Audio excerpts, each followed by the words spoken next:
Good evening, everybody. Hopefully, you have had a nice daytime. Now, time for us to go ahead with our recitation on Medicine Buddha's future. At the first beginning, let's do the prayer.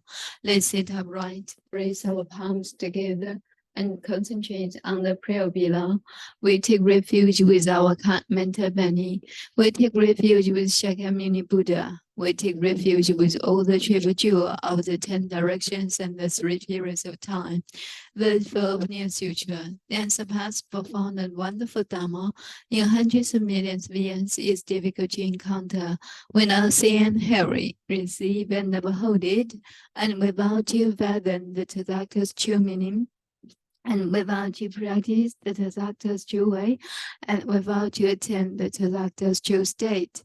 Without it, we can spontaneously express the Buddhist understanding, Buddhist view, Buddhist wisdom, Buddhist merit and virtue, Buddhist ability and Buddhist state through our actions, speech, and thoughts. We also vow that all the living beings can enter into the Buddhist understanding, Buddhist view, Buddhist wisdom, Buddhist merit and virtue, Buddhist ability, and Buddhist state all into us. So that's the prayer. Now let's go ahead with the recitation.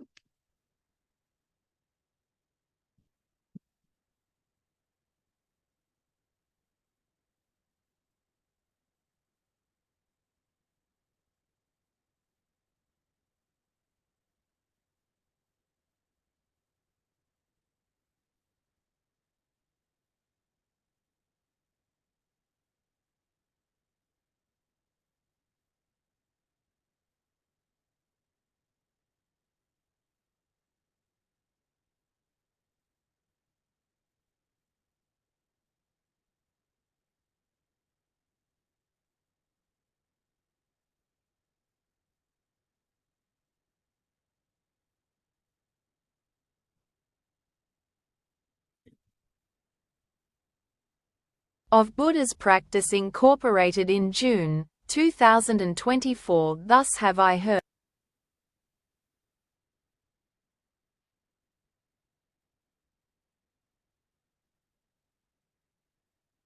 Thus have I heard.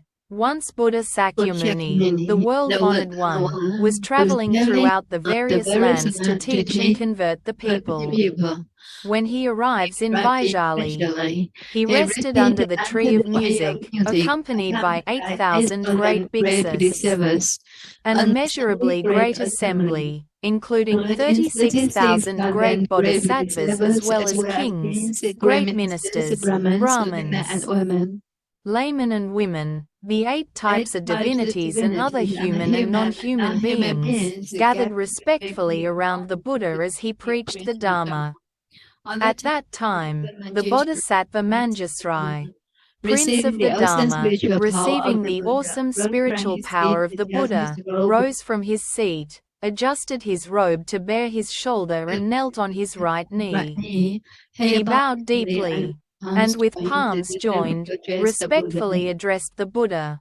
World-honored one, may I please request you to explain the various names and titles, the great past vows and the superlative virtues of the Buddhas, so that those who are listening to you will be freed of karmic obstructions, while in the future, sentient beings in the Dharma semblance age will also derive great benefit and joy. The Buddha praised the Bodhisattva Manjusri, saying, Excellent, excellent, Manjusri. Out of great compassion, you have urged me to explain the names and titles, merits and virtues and past vows of the Buddhas, in order to liberate those who are bound by karmic obstructions and bring benefits, peace and joy to all sentient beings in the Dharma semblance age. Now, listen attentively and reflect very carefully upon what I am about to say. The Bodhisattva Manjusri replied, So be it. World-honored one, we will joyfully listen to whatever you wish to teach. The Buddha then said to the Bodhisattva Manjusri, East of this world, past countless Buddha lands more numerous than the grains of sand in 10 Ganges rivers, there exists a world called pure lapis lazuli. The Buddha of that world is called the Medicine Buddha Lapis Lazuli Radiance Tathagata, Arhat, the perfectly enlightened, perfect in mind and deed, well gone, knower of the world, unsurpassed being. Tamer, teacher of gods and men, Buddha, world-honored one. Manjusri, when the world-honored Medicine Buddha was treading the Bodhisattva path, he solemnly made 12 great vows to grant sentient beings whatever they desired. First great vow, I vow that in a future life, when I have attained supreme, perfect enlightenment, brilliant rays will shine forth from my body, illuminating infinite, countless boundless realms. This body will be adorned with the 32 marks of greatness and 80 auspicious characteristics. Furthermore, I will enable all sentient beings to become just like me. Second great vow, I vow that in a future life, when I have attained supreme enlightenment, my body, inside and out, will radiate far and wide the clarity and flawless purity of lapis lazuli. This body will be adorned with superlative virtues and dwell peacefully in the midst of a web of light more magnificent than the sun or moon. The light will awaken the minds of all beings dwelling in darkness, enabling them to engage in their pursuits according to their wishes. Third great vow, I vow that in a future life, when I have attained supreme enlightenment, I will, with infinite wisdom and skillful means, provide all sentient beings with an inexhaustible quantity of goods to meet their material needs. They will never want for anything. Fourth great vow, I vow that in a future life, when I have attained supreme enlightenment, I will set all who follow heretical ways upon the path to enlightenment. Likewise, I will set those who follow the Sravaka and Pratyeka Buddha ways onto the Mahayana path. Fifth great vow, I vow that in a future life, when I have attained supreme enlightenment, I will help all the countless sentient beings who cultivate the path of morality in accordance with my Dharma to observe the rules of conduct, precepts, to perfection. In conformity with the 3 root precepts, even those guilty of disparaging or violating the precepts will regain their purity upon hearing my name, and avoid descending upon the evil paths. Sixth great vow, I vow that in a future life, when I have attained supreme enlightenment, sentient beings with imperfect bodies, whose senses are deficient, who are ugly, stupid, blind, deaf, mute, crippled, hunchbacked, leprous, insane or suffering from various other illnesses, will, upon hearing my name, acquire well-formed bodies, endowed with intelligence, with all senses intact. They will be free of illness and suffering. Seventh great vow, I vow that in a future life, when I have attained supreme enlightenment, sentient beings afflicted with various illnesses, with no one to help them, nowhere to turn, no physicians, no medicine, no family, no home, who are destitute and miserable, will, as soon as my name passes through their ears, be relieved of all their illnesses, with mind and body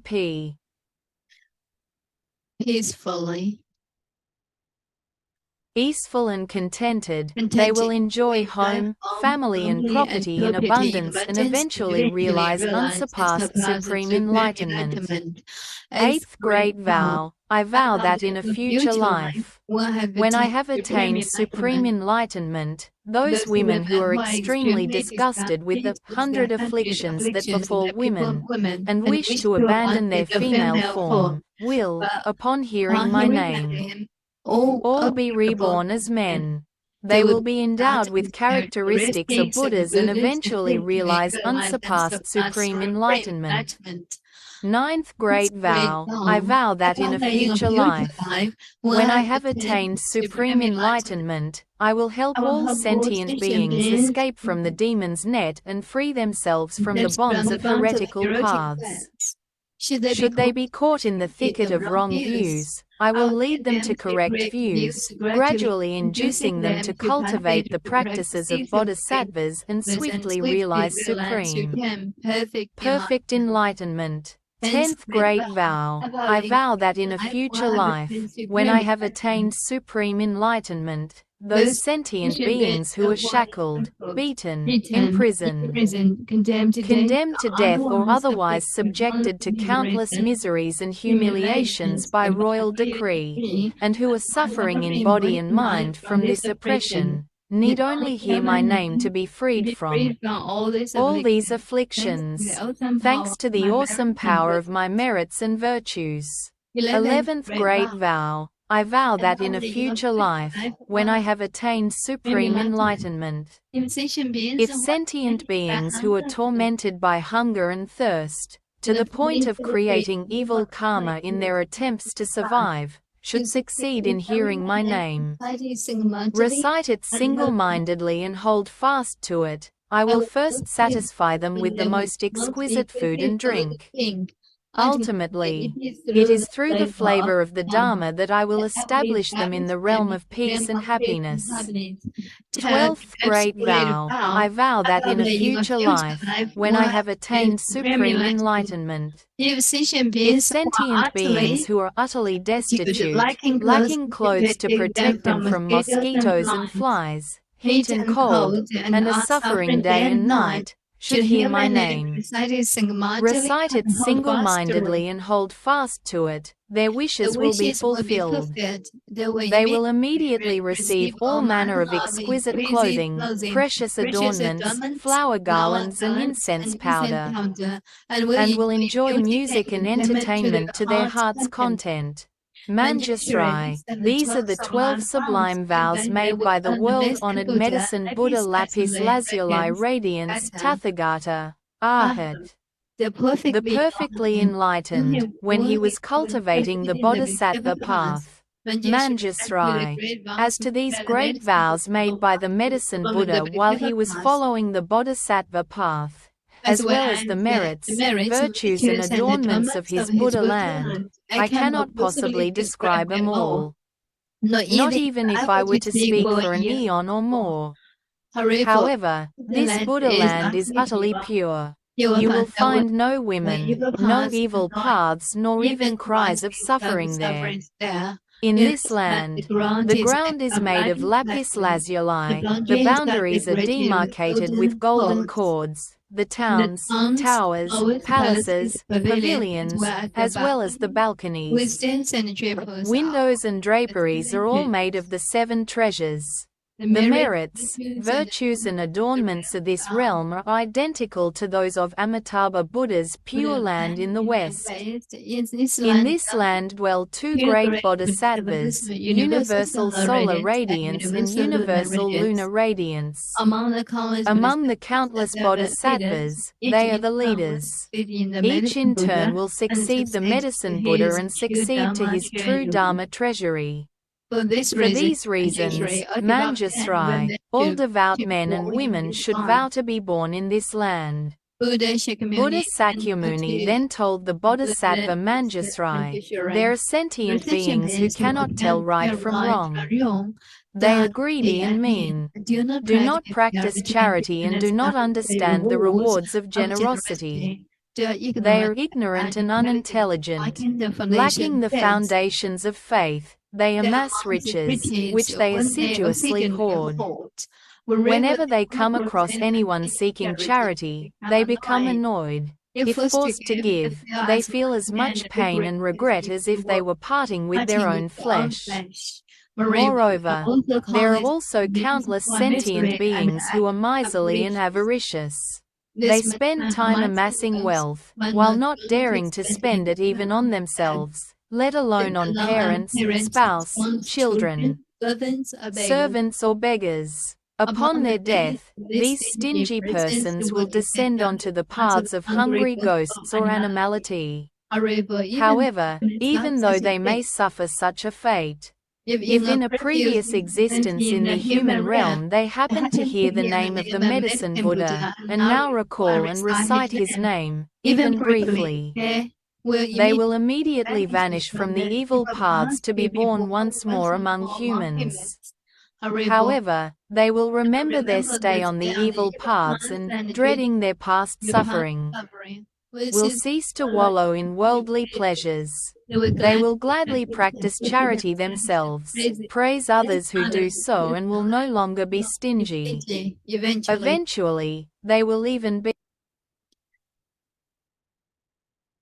able to donate their head, eyes, limbs, blood, flesh or other parts of their bodies to those who need them, not to mention mere material possessions.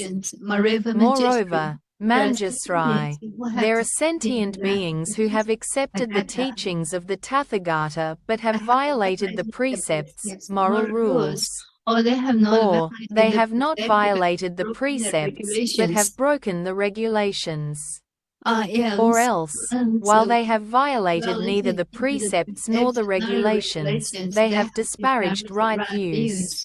Or they have not disparaged right views but have abandoned extensive study of the Dharma and thus cannot explain the profound meaning of the sutras preached by the Buddha.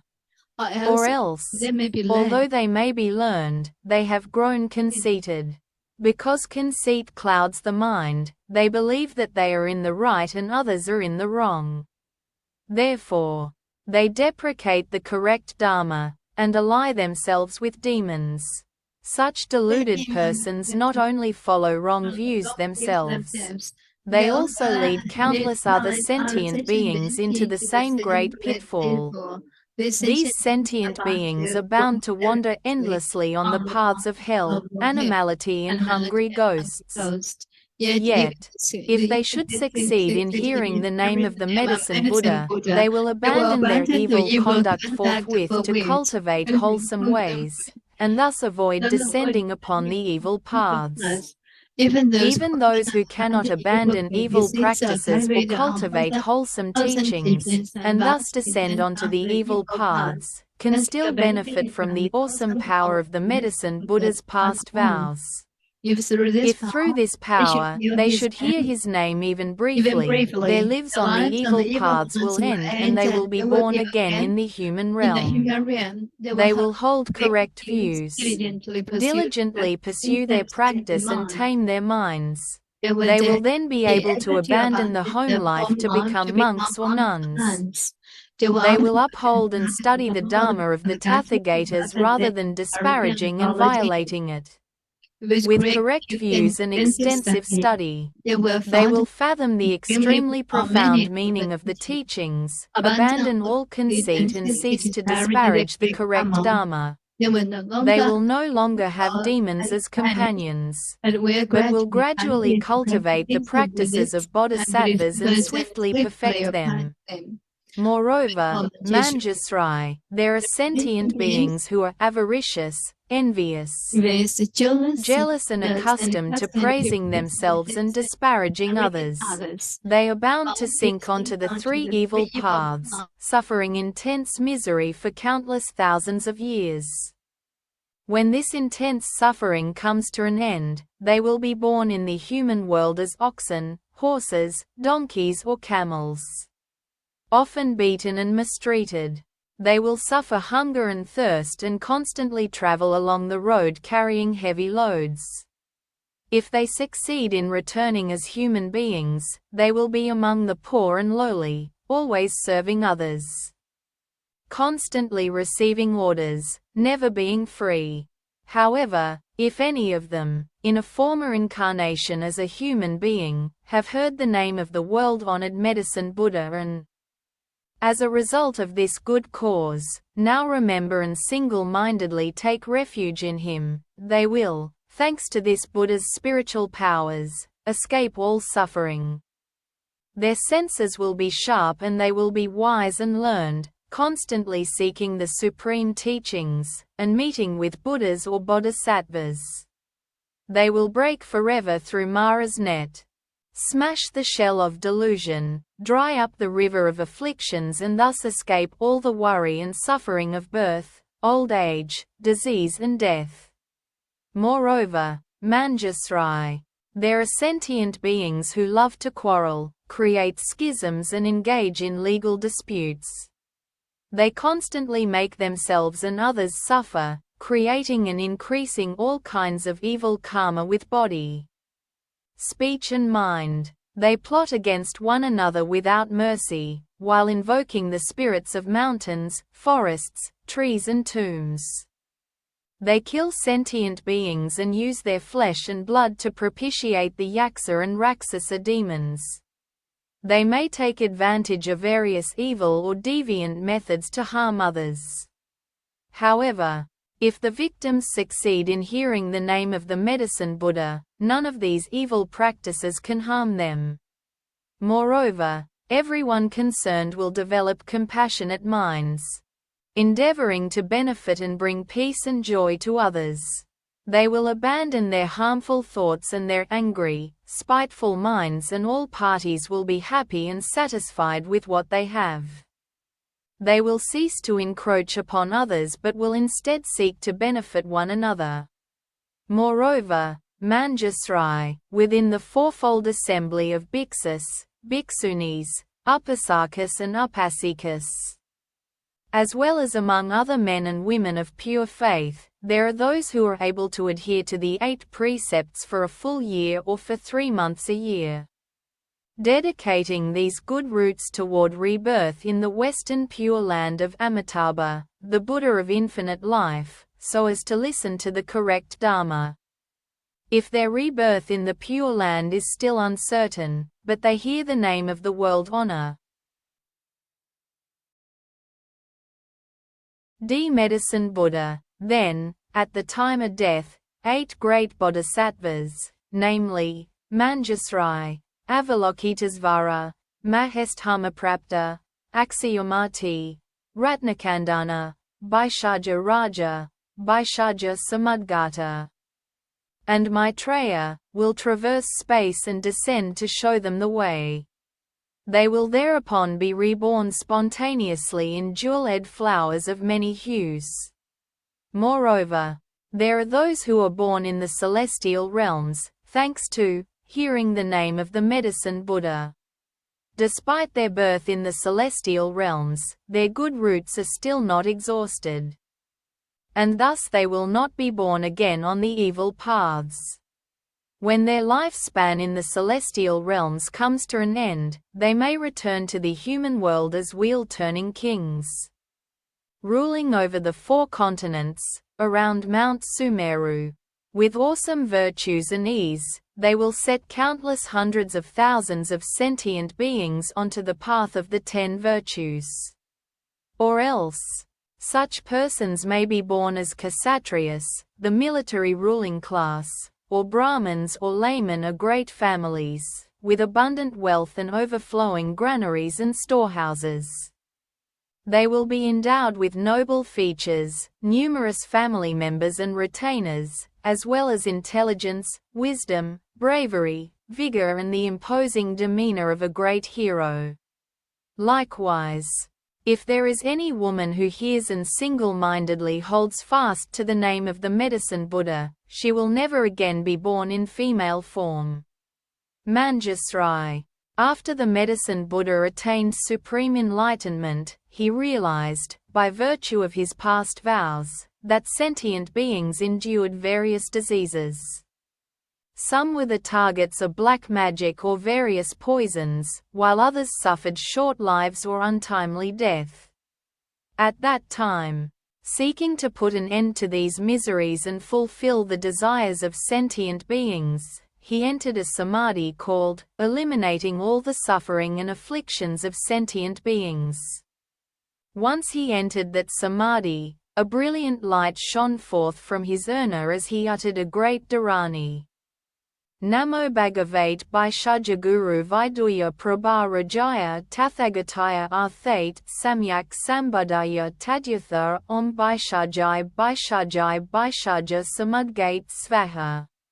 As soon as the Medicine Buddha in his radiance, had uttered this Dharani, the entire cosmos rumbled and shook. Brilliant lights shone forth, allowing all sentient beings to escape disease and suffering and enjoy peace and happiness. Manjusri, if you come across any man, or woman, suffering illness, you should constantly cleanse him, bathe him and rinse his mouth. You should single-mindedly recite this Dharani 108 times on his behalf, over his food, medicine or water from which insects have been removed. Once he has consumed the food or drink, his illness and suffering will disappear. If the patient has a particular wish and single-mindedly recites this Dharani, his wish will be fulfilled. He will be free of disease, enjoy a longer life and, at death, be born in the realm of the Medicine Buddha. He will then be beyond retrogression and eventually realize Supreme Enlightenment. Therefore, Manjusri, any man or woman who single-mindedly reveres and respectfully makes offerings to the Medicine Buddha should constantly recite this Dharani, never letting it out of his mind. Moreover, Manjusri, upon hearing the various names of the Medicine Buddha Lapis Lazuli Radiance Tathagata, Arhat, the perfectly enlightened, men and women of pure faith should recite and hold fast to this name. Each morning, at dawn, having bathed themselves and cleaned their teeth, they should make offerings of fragrant flowers, incense, perfume and various kinds of music before an image of this Buddha.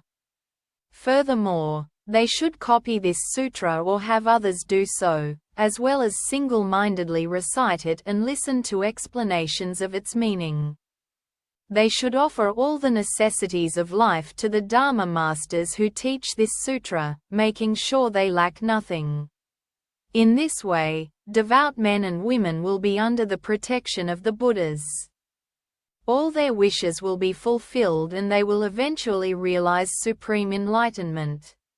The Bodhisattva Manjusri then respectfully addressed the Buddha. O world-honored one! I vow that in the Dharma semblance age, I will use every skillful means to help men and women of pure faith hear the name of the world-honored Medicine Buddha.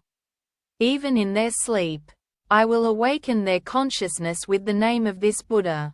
O world-honored one, if any devout persons should read, recite and uphold this sutra, or lecture upon it, explaining its meaning to others, or copy it or have others copy it, or if they should pay it the utmost reverence, adorning it with fragrant flowers, perfumes, incense powder and sticks, garlands, necklaces, banners, canopies, dance and music and protecting it with precious, multicolored cloth, and if they should prepare a clean site, erect a high altar and place the sutra upon it, the four great celestial kings, their retinues as well as countless hundreds of thousands of other divi nittis, will thereupon proceed to this place to make offerings and guard this sutra. World-honored one, wherever this treasure of a sutra has spread and there are people capable of upholding it, you should know that, thanks to the Medicine Buddha's past vows, his virtues and the power of his name, the place will be free of untimely death. In that place, there will no longer be evil demons or spirits to sap the vital energy of the people. Even if there were, these devout men and women would recover, enjoying good health and peace of mind. The Buddha then spoke to Manjusri. So be it, Manjusri. It is just as you say. If men and women of pure faith wish to make offerings to the world-honored Medicine Buddha, they should first make an image of this Buddha, and then place it upon a pure, clean altar. They should scatter all kinds of flowers, burn all varieties of incense and adorn the place with banners and pennants. For 7 days and nights they should adhere to the 8 precepts. Consume only pure food, bathe and perfume themselves, put on clean, fresh clothing and keep their mind undefiled, free of anger or malice. They should develop feelings of kindness, compassion, joy and giving toward all sentient beings, while bringing them benefits, peace and happiness. They should play music and sing the praises of the Medicine Buddha, while circumambulating his image in a rightward, clockwise, direction. Moreover, they should bear in mind his merits, virtues and past vows, while reading and reciting this sutra, reflecting on its meaning and explaining it to others. Whatever they wish will then be fulfilled, whether it be longevity, wealth, or anything else, such as official position or the birth of sons and daughters. Moreover, if any sentient beings suddenly suffer nightmares and witness all kinds evil omens, such as flocks of strange birds, or hundreds of ominous signs throughout their homes, they need only venerate the world-honored Medicine Buddha with all kinds of wonderful offerings, and the nightmares, evil omens and inauspicious signs will all disappear, no longer able to cause them harm. If any sentient beings are in fear of water, fire, knives, poison, falling off a precipice, or of vicious beasts, such as wild elephants, lions, tigers, wolves, bears, venomous snakes, scorpions, centipedes, millipedes, infectious, mosquitoes or gnats, they need only single-mindedly recall and recite the name of the Medicine Buddha, while respectfully making offerings to him, and they will escape all these terrors. If a country should be subject to foreign invasion, banditry or rebellion, the inhabitants need only recall and recite the name of the Medicine Buddha, while paying homage to him, and all these calamities will likewise disappear. Moreover, Manjusri, there are men and women of pure faith who throughout their lives have not worshipped any deities, but have single-mindedly taken refuge in the Buddha, the Dharma and the Sangha and upheld the precepts, the 5 or 10 lay precepts, the 400 Bodhisattva precepts or the 250 bhiksu or 500 bhikshuni precepts. However, if any of them have violated the precepts they have taken and fear falling onto an evil path, they should concentrate on reciting the name of the Medicine Buddha and respectfully make offerings to him. They will then certainly avoid rebirth on the 3 evil paths. If women who experience extreme pain during childbirth can, with utmost sincerity, recite the name of the Medicine Buddha, praise, venerate and make offerings to him, they will be relieved of their suffering. The children born to them will be without defects, attractive in appearance, causing those who see them to rejoice. They will be endowed with keen senses and intelligence, along with a quiet disposition. They will seldom become ill, nor will evil spirits sap their vital energy. The world-honored one then asked Ananda, I have just extolled the merits and virtues of the world-honored Medicine Buddha. These merits and virtues are the extremely profound practices of all Buddhas, but are difficult to explain. Do you have faith in them or not? Ananda respectfully replied, Oh, great virtuous world-honored one, I do not have any doubts about the sutras preached by the Tathagatas. Why? It is because the Tathagatas' karma of body, speech and mind are all pure. O world-honored one, the sun and the moon may fall, Mount Sumeru, the majestic king of mountains, may tremble, but the words of the Buddhas can never change.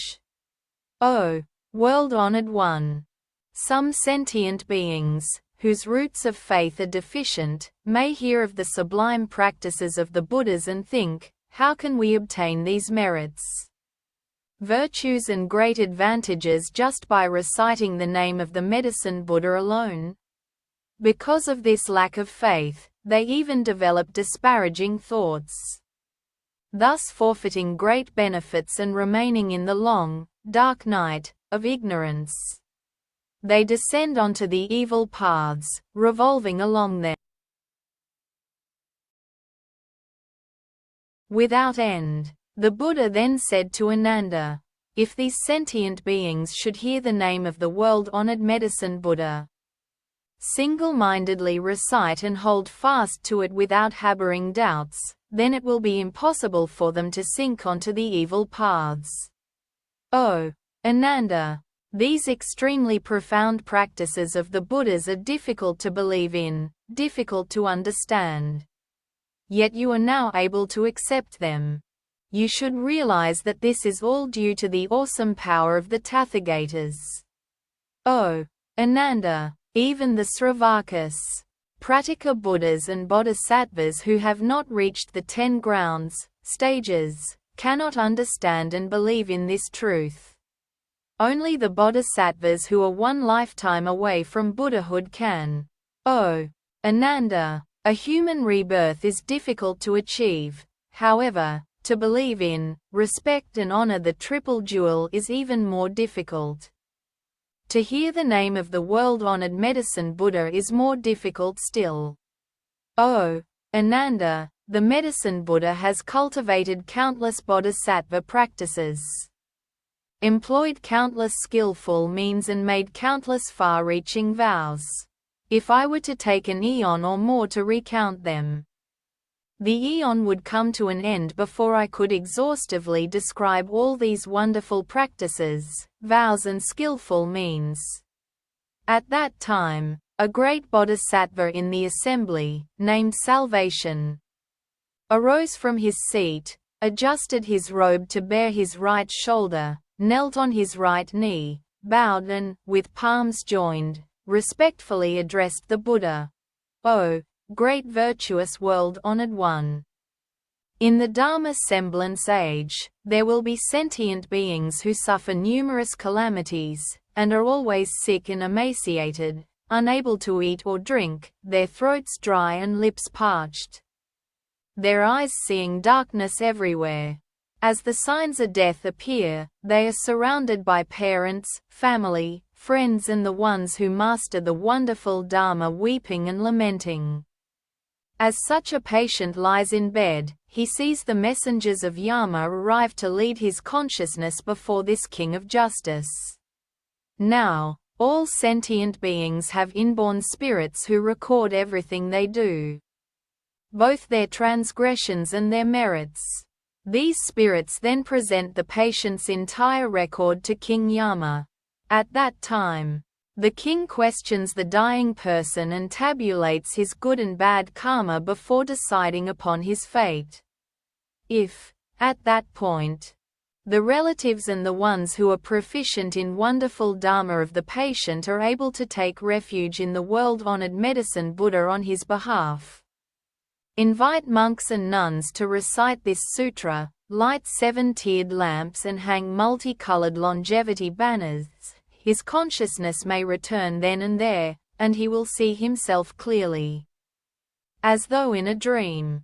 Or else, after 7, 21, 35 or 49 days, when his consciousness returns, as if awakening from a dream, he will recall his good and bad karma and the consequences thereof.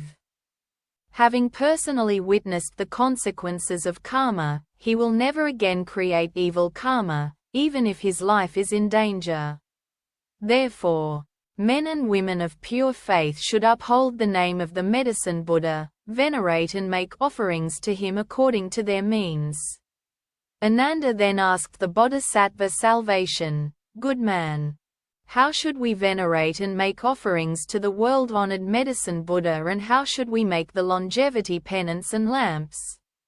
The Bodhisattva Salvation replied, "Virtuous one, in order to help the patient recover, you should adhere to the 8 precepts for 7 days and 7 nights, make offerings of food, drink and other necessities to a group of monks and nuns in accordance with your means. Pay homage and respectfully make offerings to the world-honored medicine Buddha 6 times a day and recite this sutra 49 times. You should light 49 lamps. Make 7 images of the medicine Buddha and place 7 lamps, each as large as a cartwheel, before each image, letting them burn continuously for 49 days and nights. You should also make multicolored banners, 49 hand lengths long. Furthermore, you should release 49 species of animals, thus sparing their lives. The patient may then escape danger and will not be under the sway of evil demons, nor subject to untimely death.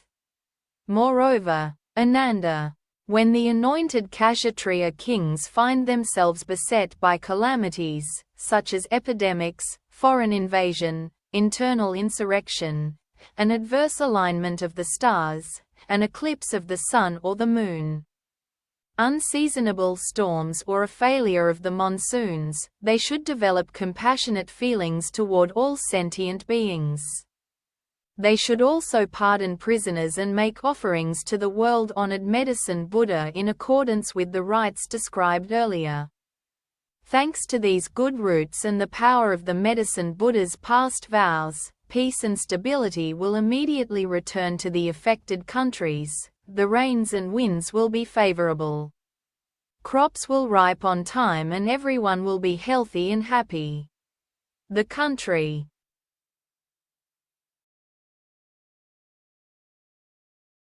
will be free of evil yakshas out to harm the populace. All the evil omens will immediately disappear, and these anointed Kshatriya kings will enjoy greater longevity and vitality, finer appearance as well as greater health and freedom than ever before. O Ananda, the queens, consorts, princesses, royal heirs, great ministers, court ladies, officials or commoners who suffer disease and other misfortunes should also make offerings to the medicine Buddha. They should make multicolored longevity banners, light lamps, ensuring that they burn continuously, liberate all kinds of animals, scatter flowers of various colors and burn various kinds of incense renowned for their fragrance. They will then recover from disease and escape misfortune. Ananda then asked the Bodhisattva salvation, "Good man, how can an expiring lifespan be lengthened?" The Bodhisattva salvation replied, "Virtuous one, did you not hear the Tathagata explain the 9 forms of untimely death? I would urge everyone to make longevity banners and lamps and cultivate merits and virtues. Thanks to such cultivation, they will escape suffering and misfortune throughout their lives." Ananda further asked, "What are the 9 forms of untimely death?" The Bodhisattva salvation replied, "Some sentient beings contract a minor illness which goes untreated for lack of a physician or medicine, or else, even though there is a physician, he prescribes the wrong medicine, causing premature death. Or, the patients, believing the false pronouncements of earthly demons, heretics or practitioners of black magic, may panic, unable to calm their minds. They may then engage in divination or perform animal sacrifices in order to propitiate the spirits, praying for blessings and longevity, all in vain. Through ignorance, confusion and reliance on wrong, inverted views, they meet with untimely death and sink into the hells, with no end in sight. This is the first form of untimely death. The second form is execution by royal decree. The third is losing one's vitality to the demons through hunting, gambling, debauchery, drunkenness or extreme dissipation. The fourth is death by fire. The fifth is death by drowning. The sixth is being devoured by wild animals. The seventh is falling off a mountain or a cliff. The eighth is death by poison, incantations, evil mantras or demons raised from the dead. The ninth is from hunger or thirst, for lack of food and water. These are the 9 forms of untimely death, mentioned by the Tathagatas. There are also countless other forms, which are too numerous to describe. Moreover, Ananda, King Yama is responsible for keeping the karmic register of everyone in the world. If sentient beings have been unfilial, committed the 5 cardinal sins, disparaged the triple jewel, broken the laws of the land or violated the major precepts, King Yama will mete out punishment according to the infraction. Therefore, I urge sentient beings to light lamps, make banners, liberate animals and cultivate merits in order to avoid suffering and misfortune. At that time, there were 12 powerful Yaksa generals in the great assembly named Kumbhira, Vajra, Mahira, Andira, Anila, Sandila, Indra, Pajra, Makura, Sindura, Katura, and Vikarala. Each was accompanied by a retinue of 7,000 Yaksas. They all raised their voices in unison and said respectfully to the Buddha, "O world-honored one, today, thanks to the Buddha's awesome power, we have succeeded in hearing the name of the Medicine Buddha and no longer fear descending onto the evil paths. Together, with one mind, we take refuge in the Buddha, the Dharma and the Sangha for the rest of our lives and pledge to support all sentient beings, bringing them genuine benefits and joy."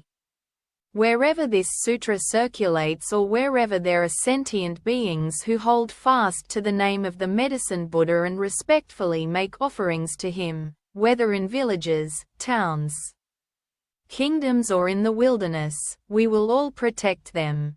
We will release them from all suffering and calamities and see to it that all their wishes are fulfilled. Sentient beings afflicted by disease or calamity and wishing to escape should also read or recite this sutra.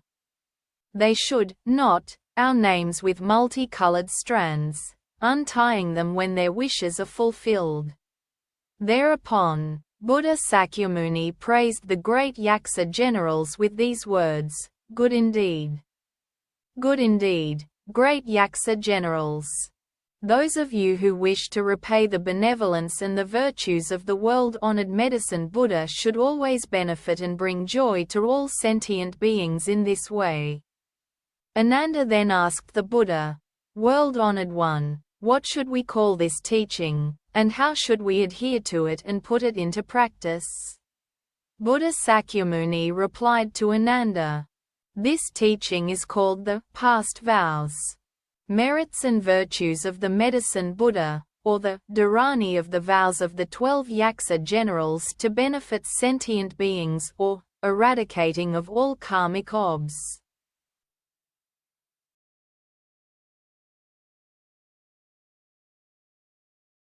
Tackles. You should uphold it as such.